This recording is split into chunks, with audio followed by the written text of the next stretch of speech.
Ouverture ce matin au Congo-Brazzaville des travaux de la réunion du groupe de contact de l'Union africaine sur la Libye.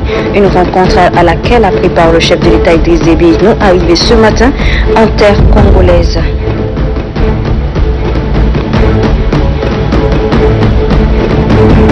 Contrôler et donner quelques instructions aux techniciens de la santé, c'est le but du déplacement du ministre de la Santé publique sur le dispositif de prévention contre le coronavirus Angeli. Une lutte intensive qui s'étendra sur 2 semaines.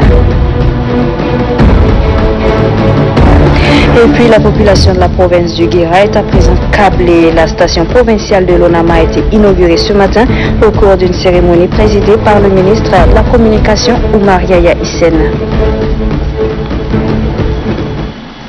C'est tout pour le sommaire. Mesdames et messieurs, bonsoir et merci de suivre cette session d'information réunion du groupe de contact de l'Union africaine à Oyo au Congo-Brazzaville. Le chef de l'État Idriss Déby Itno est arrivé ce matin à l'aéroport d'Olombo. Il était accueilli à sa descente d'avion par le directeur national du protocole d'État congolais et l'ambassadeur du Tchad au Congo, Assira Damatigar. L'Afrique est vent debout contre ce qui se passe en Libye. À son cortège de sous-développement dont elle faisait face, la déstabilisation de la Libye vient y ajouter l'insécurité, le terrorisme et les trafics illicites de tout genre, plombant ainsi ses efforts de développement. Le drame qui se passe en Libye et son corollaire de pratiques rétrogrades dommageables au continent africain, le Tchad, sous la loupe du chef de l'État Idriss Déby Itno, prophétique, l'a vu venir au moment où certaines puissances s'acharnaient pour la chute du régime de Kadhafi. Aujourd'hui, les faits donnent raison au chef de l'État Idriss Déby Itno, qui, à plusieurs reprises, a mis en garde ceux qui intervenaient en Libye. La Libye est aujourd'hui l'ombre d'elle-même. Le terrorisme gagne le Sahel. Les trafics illicites prospèrent. La crise libyenne doit prendre fin. C'est le mot d'ordre de l'Union africaine. Et c'est à ce sujet que se réunit à Oyo, au Congo, le groupe de contact de l'Union africaine sur la Libye. Connu pour sa position sur les questions africaines, notamment libyennes, il serait étonnant de ne pas voir le chef de l'État Idriss Déby Itno prendre part à cette rencontre d'importance capitale pour le retour de la paix en Libye. Il est 10 heures quand l'avion le transportant, lui, et la forte délégation qui l'accompagne, s'est immobilisé sur le tarmac de l'aéroport d'Olombo. Tous les corps constitués étaient déjà en place. Le directeur national du protocole d'État congolais et l'ambassadeur du Tchad au Congo, Mbodou Seyid, montent à bord de l'avion pour inviter l'illustre hôte à fouler le sol. Le premier ministre congolais, Clément Momba, se trouve au bas de la passerelle. Chaleureuse poignée de main, bouquet d'accueil, puis salutations de tous les corps constitués. Les 2 hommes d'État se sont ensuite retirés pour quelques minutes d'échange au salon d'honneur. Au sortir du salon d'honneur, la colonie tchadienne vivant dans cette province était là pour ovationner son président.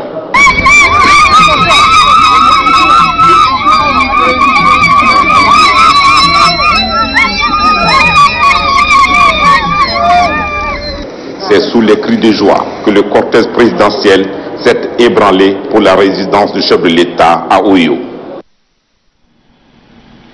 Une fois arrivé, le président de la République, Idriss Déby Itno, a pris part aux travaux de la réunion du groupe de contact de l'Union africaine sur la Libye. Rencontre présidée par le président congolais Denis Sassou Nguesso. Une réunion qui a posé les balises du retour à la paix en Libye. Retrouvons une fois de plus Assira Damatigar. 9 ans de crise en Libye avec ses conséquences tous azimuts sur le continent africain. Cette crise n'a que trop duré. Il faut y mettre fin en conviant autour d'une même table les protagonistes libyens dans un meilleur délai. C'est la mission que l'Union africaine a confiée au groupe de contact présidé par le président congolais Denis Sassou Nguesso. Autour du président congolais, pour statuer sur les voies de moyens pour ramener la paix en Libye, il y a les présidents Idriss Déby Itno et Cyril Ramaphosa, par ailleurs président en exercice de l'Union africaine, le premier ministre algérien Abdelaziz Girard, l'assistant en charge de la défense du président égyptien Sediki Sobi et le président de la commission de l'Union africaine, Moussa Faki Mahamat. Dans toutes les allocutions prononcées à l'ouverture de cette réunion, l'on retient l'impératif de cesser le feu en Libye et la fin des ingérences extérieures dans la crise libyenne. Moussa Faki Mahamat, le président de la commission de l'Union africaine, qui parle de la descente aux enfers du peuple libyen, a fait observer que la crise libyenne dépasse aujourd'hui ses limites territoriales. Depuis 2011, tout a été dit, tout a été écrit, même si très peu a été mis en œuvre sur la Libye. J'espère de tout cœur que la ville de Oyo, située au plein cœur de la mythique forêt du bassin du Congo, qui abrite notre réunion, nous apportera l'inspiration nécessaire pour jeter les bases d'un véritable processus de règlement de la crise libyenne qui a fait trop durer. À la suite de Moustapha Faki Mahamat, le chef de l'État Idriss Déby Itno, toujours prompt à l'action, a fustigé les ingérences extérieures en Libye avant de faire savoir qu'il n'y a pas de crise qui ne puisse avoir de solution. Le contexte de la crise politico-sécuritaire en Libye est connu de nous tous. Il est fort critique et reste marqué par des ingérences extérieures graves, y compris militaires, et la démission donnée il y a quelques jours de l'envoyé spécial des Nations Unies pour la Libye. Le risque d'un enlisement durable de la situation prend de plus en plus de pas sur la perspective de réconciliation et de paix pour laquelle l'Union africaine et la communauté internationale s'investissent depuis 2011. Dans ce contexte, il est urgent que l'Union africaine et les Nations Unies, dans un mélange de concertation et de coordination régulière, se mettent en première ligne dans la quête d'une solution globale, durable et définitive à cette crise qui n'a fait trop durer.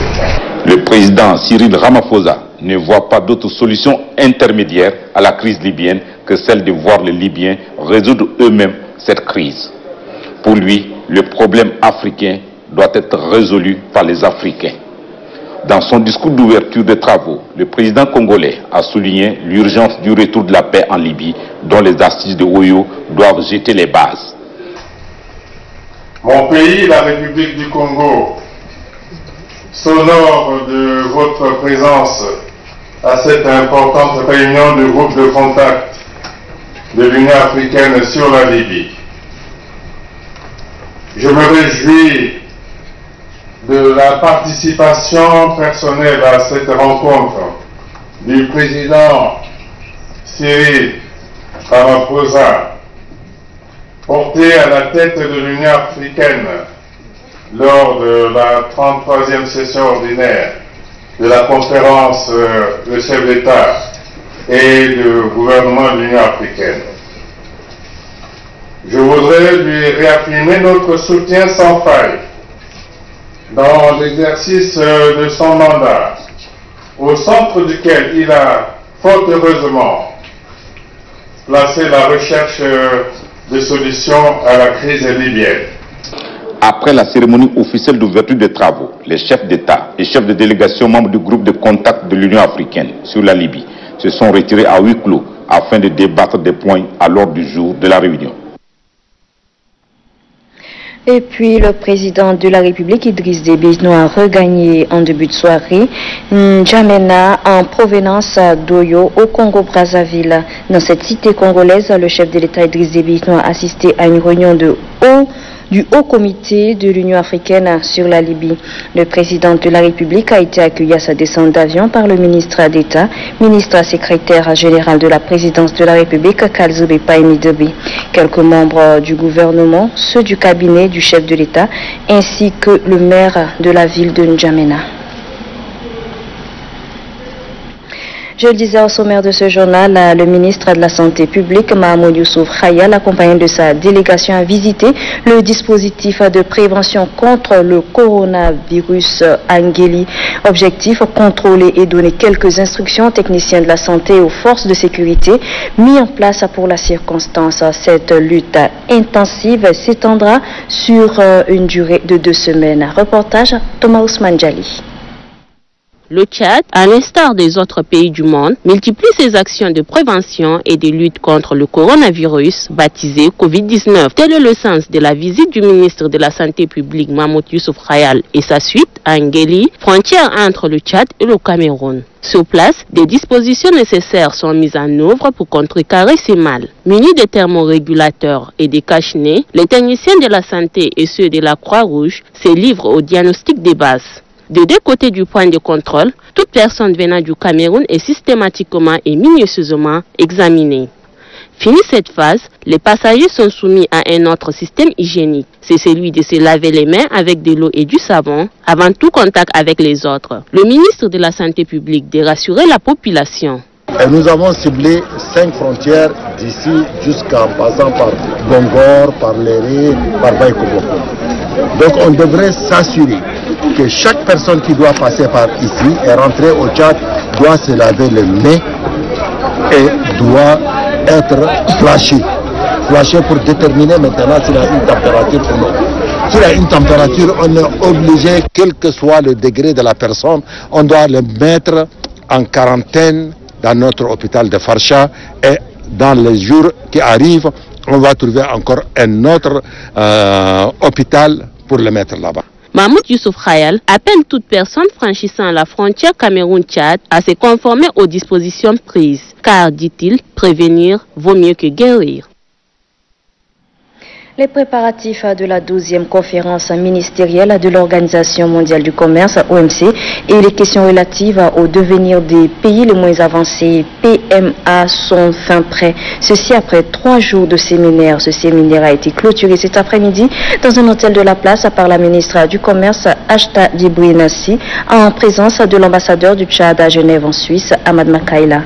Mahamata Oumar Moussala. Le Tchad possède désormais des projets commerciaux crédibles pour mieux jouer son rôle de coordination des actions du groupe des pays les moins avancés PMA à l'Organisation mondiale du commerce OMC lors de la 12e conférence ministérielle du commerce. Une conférence qui se tiendra en juin prochain à Sur-Sultan au Kazakhstan. Ces projets permettront également au pays de défendre efficacement les intérêts et les propriétés des pays concernés dans le processus de négociations commerciales multinationales. À l'issue de ces séminaires, un accent particulier est mis sur la filière gomme arabique, sésame et le coton. Et les plus hautes autorités, avec à leur tête le président de la République, mettent un point d'honneur sur la question de la filière coton. C'est ainsi que nous avons été instruits, nous, ambassadeurs accrédités à Genève, de faire de cette question du coton une question primordiale. C'est pourquoi vous vous rendrez compte certainement que dans les questions en débat à la prochaine ministérielle, il y a le volet agriculture, mais avec un focus sur le coton. Les conclusions de ces travaux sont encourageantes, note ainsi avec satisfaction le ministre en charge du commerce. Nous disons que le commerce est un moyen au service d'une fin, et à cet effet, il nous semble pertinent de faire en sorte que les négociations à l'OMC contribuent effectivement à répondre aux préoccupations soulevées par les PMA sur divers sujets, notamment l'agriculture, le coton, le traitement spécial différencié, les subventions à la pêche et d'autres questions d'importance pour les PMA. Cette 12e conférence ministérielle du commerce qui regroupe 164 pays membres de l'Organisation mondiale du commerce offrira l'opportunité à chaque État de soumettre ses projets porteurs en vue de leur financement. Du 6 au 7 mars dernier s'est tenue à Casablanca, au Maroc, la 3e édition du Forum des femmes journalistes d'Afrique, dénommée les Panafricaines. 300 femmes journalistes des 54 pays du continent ont pris part à l'événement. Ashta Abakar Assaballa. Le changement climatique constitue une question capitale pour le continent africain au point de déterminer son développement. Urgence climatique, les médias acteurs du changement. C'est sous ce thème que les panafricains de 54 pays ont axé leurs travaux à Casablanca, au Maroc, du 6 au 7 mars. C'est le lieu de mettre en lumière les enjeux du changement climatique en Afrique, mais aussi de placer cette problématique au cœur de préoccupations de médias des pays représentés. Cette 3e édition des Panafricaines a réuni 300 femmes journalistes de 61 radios, 25 agences de presse, 52 télévisions, 67 supports écrits et 36 médias digitaux. Initiative du groupe 2e Maroc, le dit forum nourrit l'ambition de contribuer à un éveil citoyen sur la responsabilité des médias et leur rôle dans la construction d'une opinion au sein des sociétés africaines. À l'ouverture des travaux, le directeur général du groupe 2e Maroc, Salim Cheikh, a appelé les panafricaines à trouver des moyens de vulgarisation de leur démarche en privilégiant une information structurée qui ne se contente non seulement de communiquer mais aussi de mobiliser. Pour la présidente du comité permanent de Panafricaines, Fatia Laouni, les Panafricaines ont cette responsabilité de passer au crible la thématique de l'année afin de leur permettre d'adopter des stratégies collectives et d'œuvrer en synergie avec les dirigeants de leur État respectifs. 2 jours d'intenses travaux en panel et ateliers ont permis aux panafricaines de proposer des pistes de solutions. Au terme de leur assise, ces professionnels de médias ont recommandé entre autres la formation des journalistes pour véhiculer le message et toucher les communautés, la mise en place d'une charte panafricaine pour aboutir à un engagement moral, la restitution des travaux et le vote des priorités du plan d'action de l'année 2020 ont mis un terme à la rencontre. Bon à savoir, initié en 2017, les Panafricaines est un réseau de femmes journalistes d'Afrique dont les membres sont issus de 54 pays du continent. Il a pour ambition de contribuer à une plus grande responsabilité des pays africains. Le ministère de la Production, de l'Irrigation et des Équipements Agricoles et le SILS, Comité permanent inter-État de lutte contre la sécheresse dans le Sahel, à travers le projet de renforcement de la résilience à l'insécurité alimentaire dans le Sahel, organise depuis ce matin à la Maison nationale de la femme un atelier de formation à l'intention des enquêteurs et superviseurs du système d'information sur le marché des produits agricoles. On fait le point avec Varela Djé. La promotion de l'autosuffisance alimentaire au Tchad a été toujours au cœur de la politique du gouvernement à travers le ministère de la Production, de l'Irrigation et des Équipements Agricoles. La traduction en acte de cette politique exige également le renforcement des capacités des techniciens du ministère en charge du secteur de l'agriculture, notamment sur le système d'information sur le marché des produits agricoles. Ce type de dispositif s'est soldé par un résultat mitigé qui s'est relevé largement en deçà des attentes initiales. Avec l'avènement de la technologie et de l'information et des communications TIC, les SIM ont tiré une valeur ajoutée des innovations existantes allant de l'usage de l'Internet à l'usage de la téléphonie mobile sur le continent africain. Au cours de la rencontre, les participants vont échanger sur la migration du système d'information sur le marché de la première et deuxième génération. Les informations produites par les SIM contribuent comme d'importants outils d'aide de prise de décision. Afin de prendre en compte les besoins de plus en plus diversifiés des acteurs, le SIM se doit sans cesse innover pour répondre aux nombreux défis.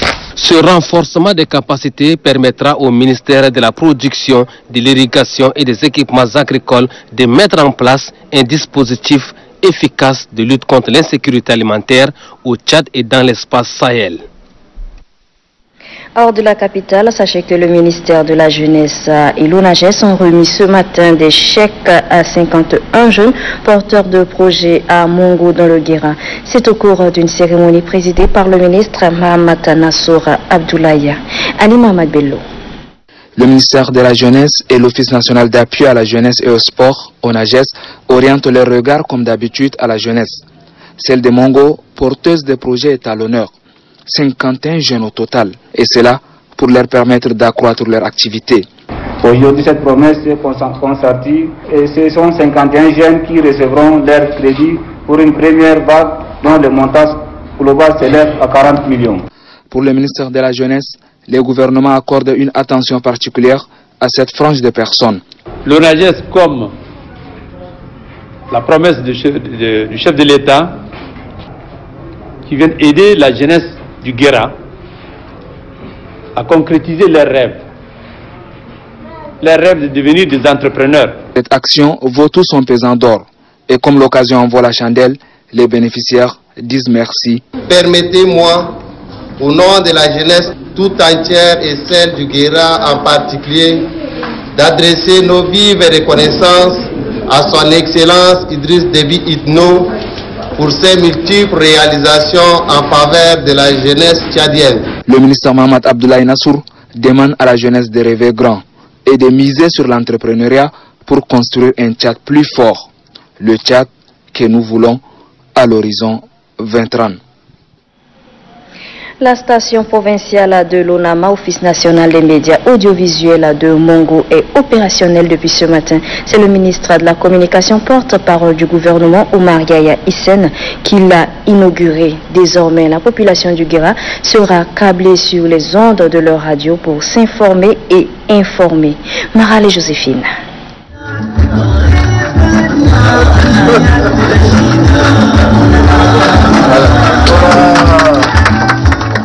La coupure du ruban de cette station provinciale vient confirmer la volonté du gouvernement de desservir le Guéra en matière de communication au même titre que les autres provinces. Le maire de la ville de Mongo, Hassan Suleiman Adam, adresse toute sa gratitude au président de la République pour avoir doté la province du Guéra d'un moyen de communication par excellence. Pour lui, le développement socio-économique, politique et culturel passe inévitablement par ces moyens. Le gouverneur de la province du Guéra reconnaît les efforts du gouvernement visant à informer la population des actions la concernant. Pour lui, cet investissement démontre l'intérêt qu'apportent les plus hautes autorités au monde rural. Selon le gouverneur, cette station va désormais contribuer à la visibilité des actions gouvernementales et aussi bien à sensibiliser la population sur leurs devoirs en tant que citoyens. Désormais, notre province dispose d'un outil de développement qui lui permet d'une part d'intensifier la sensibilisation sur la consolidation de la cohabitation pacifique et la paix, et d'autre part de communiquer en temps réel avec son environnement immédiat et lointain afin de rendre visibles ses activités ainsi que ses potentialités économiques, culturelles, artistiques, touristiques, riches et variées. Le ministre de la Communication, PCA de l'ONAMA, Omar Yaya Hissène, a eu des explications détaillées, des explications qui rassurent surtout par rapport à la qualité du travail réalisé. Inaugurant la station provinciale de Mongo, le ministre se dit satisfait de cette acquisition et demande au personnel de s'atteler à la valorisation des cultures de la province. Un extrait de ses propos. C'est pour la première fois qu'on installe une station provinciale au niveau de Mongo et qui va arroser sur une couverture de plus de 100 km à la ronde Mongo et ses environnants. Par rapport à mes impressions, vous ne doutez pas que mes impressions sont de grande satisfaction pour la simple raison que nous avons entamé un processus d'inauguration pour les 5 dernières stations provinciales et Mongo a été au cœur de ce processus. C'est pas parce que nous l'avions programmé le 12 mars qu'on l'a relégué, mais c'est pour une question d'agenda, une question de calendrier. qu'on est arrivé. On voulait effectivement coupler cette inauguration par la grande cérémonie qui marque le 30e anniversaire du mouvement patriotique du salut. Et donc on n'a pas attendu l'inauguration pour nous mettre au travail. Depuis hier, vous avez tous remarqué que la cérémonie a été transmise à la radio sur FM 95 en direct. Et donc pour vous dire que les annonces ont été faites depuis hier. Et donc ce matin également, par rapport à ces cérémonies, il y a eu du direct et ça doit continuer, je crois. Et donc pour vous dire que nous n'avons pas attendu la date de l'inauguration pour servir la population qui a tant attendu et qui attend beaucoup de nous pour d'autres émissions de grande facture. Donc aujourd'hui c'est une réalité, l'association provinciale a commencé son programme, le relais au niveau de la radio est effectif, tout ce qui nous reste c'est la valorisation de toutes les richesses de la province du Guéra. La province du Guéra est un scandale touristique.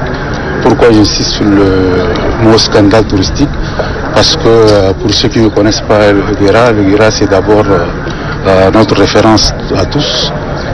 Nous avons la reine du Guéra, nous avons appris à l'histoire la chaîne d'Aboutelfan, nous avons appris la montagne d'Abtouyour et nous avons pas mal de mystères dans ces montagnes-là, donc il faut exhumer et qu'il faut valoriser pour comprendre à nos partenaires et pour tous ceux qui s'intéressent à notre pays de venir toucher du doigt toutes ces richesses. Dans le cadre de son projet soutenant l'école tchadienne, la Fondation Grand Cœur a procédé à la remise officielle à Mongo des tables bancs aux écoles publiques. La formation des femmes sur les activités génératrices de revenus est également lancée. La cérémonie est présidée par le gouverneur Paul Bainodoum. Quelques membres du gouvernement séjournant dans la province ont également rehaussé de leur présence ces cérémonies. Abdoul Keoul. La Fondation Grand Cœur apporte sa contribution à l'amélioration du système éducatif tchadien. Comme dans d'autres provinces, 1000 tables bancs sont remis dans le Guéra. Un ouf de soulagement pour les enseignants, les parents et aussi les élèves. Nous sommes très contents de ce don qui nous a été offert. Ce table banc nous permet de bien suivre les cours. À entendre le chef de mission de la Fondation Grand Cœur à Mongo, Mamad Iba Ousmane, son institution ne cessera d'appuyer le gouvernement dans sa politique orientée sur la refondation du système éducatif tchadien. Au Tchad, la récente enquête parlementaire sur le système éducatif a mis en lumière quelques facteurs d'inefficacité de l'école tchadienne, notamment l'insuffisance des tables bancs qui sont pourtant des mobiliers scolaires essentiels pour la formation de nos enfants. L'appui multiforme et constant de la Fondation Grand Cœur est positivement apprécié par le gouverneur du Guéra. Au-delà de sa quantité, ce don revêt une valeur inestimable car il intervient au moment où un grand nombre de nos établissements scolaires manquent cruellement de mobilier scolaire. Aussi, offre-t-il à nos enfants des conditions d'études décentes, contribuant ainsi à l'amélioration de la qualité de leur formation et même de leur santé. Faisant d'une pierre deux coups, l'équipe de la caravane de la Fondation Grand Cœur lance aussi une formation en faveur des femmes du Guéra sur les activités génératrices de revenus. Restons dans la province du Guéra où le secrétaire général du mouvement patriotique du salut, Mahamat Zenbada, a eu une rencontre ce matin avec les chefs de canton de la province. Les échanges ont porté sur le manque d'eau potable et la cohabitation pacifique. Marali Joséphine. Juste après la cérémonie marquant le 30e anniversaire de la création du mouvement patriotique du salut, le secrétaire général du MPS, Mahamat Zenbada, a eu des échanges avec les chefs de canton de la province du Guéra. Une manière pour lui de recueillir leurs doléances en vue de prendre des dispositions qui s'imposent. Le problème d'eau reste un problème entier sur l'ensemble de la province du Guéra. Au égard du relief bâti sur une dalle granitique, les forages sont souvent improductifs, malgré les efforts que vous avez déployés. Face à ces défis, les chefs traditionnels sollicitent une fois de plus votre investissement personnel pour trouver une solution idoine au manque d'eau potable.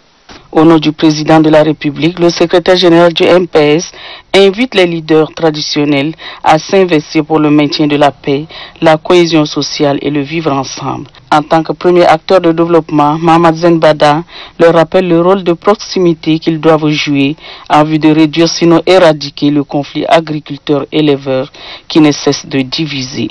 Par rapport à leurs doléances, le secrétaire général du MPS promet les transmettre à qui de droit. Nous transmettrons au chef de l'État vos doléances, votre sollicitation personnelle à son endroit, parce que vous avez demandé qu'il s'implique personnellement, et je crois qu'il le fera, Inch'Allah. Il m'a chargé de vous parler du maintien de la paix, de la cohésion sociale, du vivre ensemble. Vous avez dans vos cantons différentes communautés. Vous avez dans vos cantons le Tchad en miniature. Vous êtes les premiers acteurs qui devraient faire régner la paix et faire cohabiter les gens d'une manière pacifique. Cette série de rencontres est élargie au comité d'organisation, aux opérateurs économiques et à l'association des jeunes de Mongo. Avec eux, des sujets importants visant le développement de la localité sont abordés. La délégation du bureau politique national, la BPN du MPS du Logone oriental, conduite par son chef de mission, David Oudenga, a fait une descente dans la localité de Bekanga, située à une vingtaine de kilomètres de Doba, chef-lieu de la province du Logone oriental. C'est une foule immense qui a réservé un accueil de taille et sorti nombreuse pour écouter le message de la mission. Makiambay Banouji.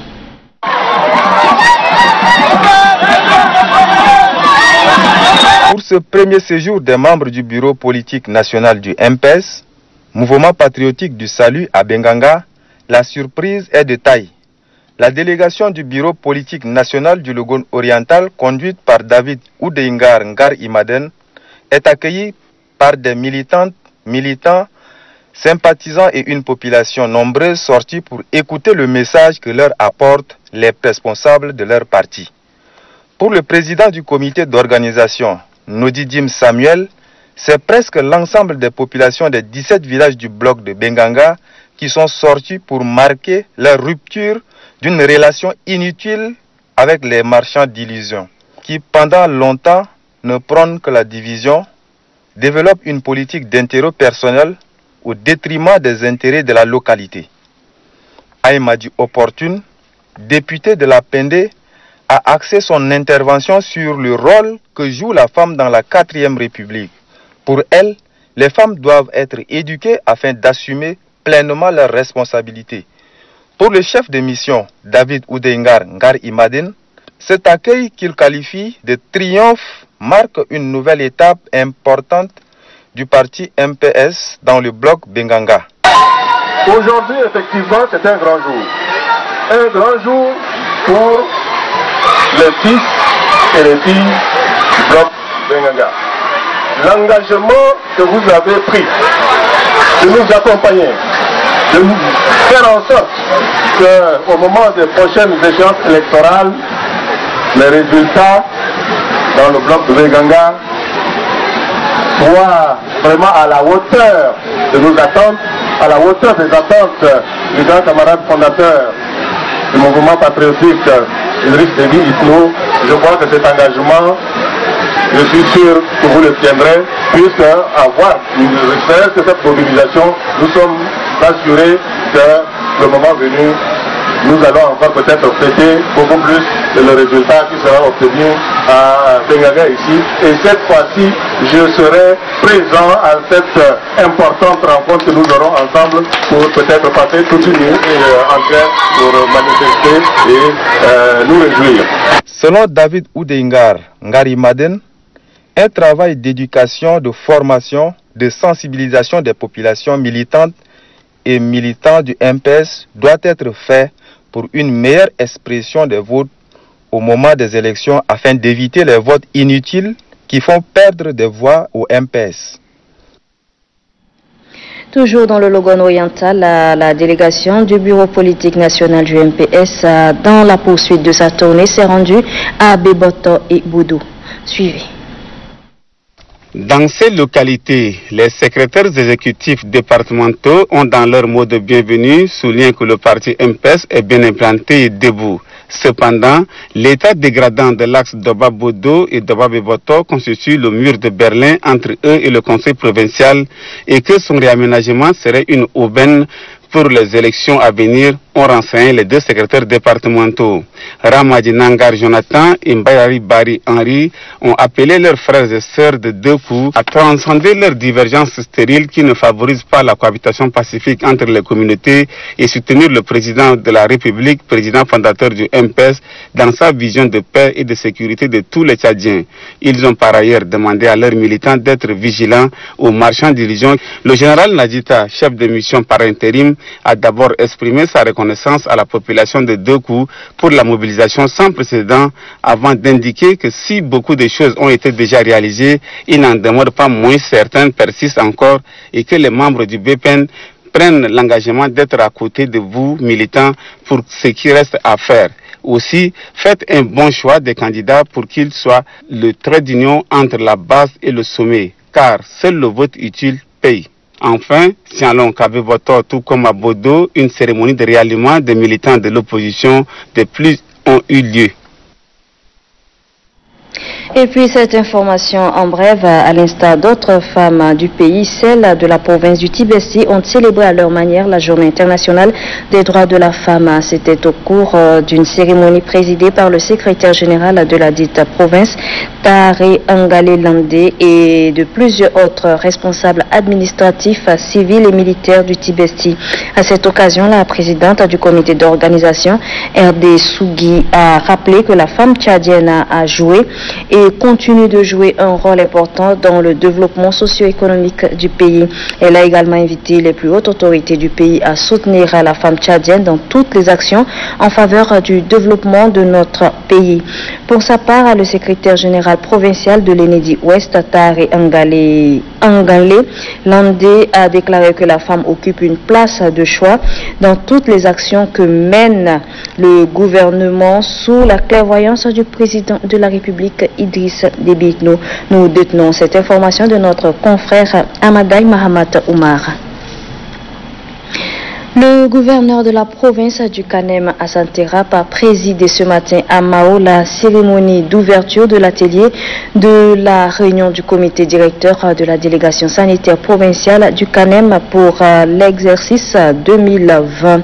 C'est pour contribuer à l'identification des stratégies efficaces et efficientes permettant d'accélérer la réduction de la morbidité et de la mortalité en vue d'atteindre les objectifs de développement durable. Ali Abakar Amat.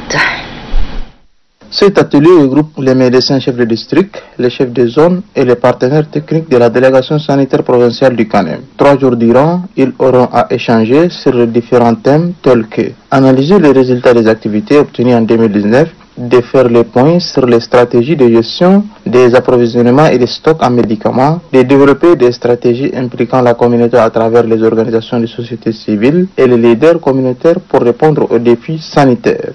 Le délégué provincial sanitaire du Kanem, Dr Gwara Wache, a rappelé que cet atelier permettra aux participants de passer en revue les résultats des activités obtenues en 2019 et de dégager les points forts et les points faibles dans le but d'améliorer les performances des indicateurs, les défis et les perspectives de l'année 2020. Le gouverneur de la province du Kanem, Hassan Terap, a souligné que le présent atelier du comité directeur de l'année 2020 révèle un intérêt particulier pour la population relatif à l'amélioration des performances des activités dans les formations sanitaires. Le secteur de la santé est l'un des grands axes de la politique du gouvernement sous la clairvoyance de son Excellence M. Idriss Déby Itno, président de la République, chef de l'État, chef du gouvernement. Cette politique est traduite par des actes concrets, notamment l'affectation des ressources considérables au ministère de la Santé publique au titre du budget général, le suivi mensuel des indicateurs de santé. À cet effet, le gouverneur de la province du Kanem, Hassan Terap, exhorte les participants à continuer à serrer les rangs en cherchant à améliorer la qualité des indicateurs de la santé et à réduire sensiblement la morbidité et la mortalité maternelle et infantile dues aux maladies évitables. La violence en milieu scolaire a fait l'objet d'une rencontre de travail qui a réuni le gouverneur de la province du Bata, Benendo Tatola, avec les parents d'élèves. Objectif, lutter contre la violence dans tous les établissements de la province pour assurer un avenir meilleur aux élèves. Mama Tahir Dibouinalour. C'est au regard de la montée de la délinquance juvénile et de la violence en milieu scolaire à Ati et partout dans cette province que le gouverneur du Bata, général de corps d'armée Benaido Tatola, a tenu à faire cette mise au point face aux parents d'élèves responsables du système éducatif et chef de carré. Le secrétaire général du département du Bata Ouest, Hissène Palé Baïmakreo, a à l'entame de la rencontre souligné combien elle est importante et nécessaire pour le gouverneur.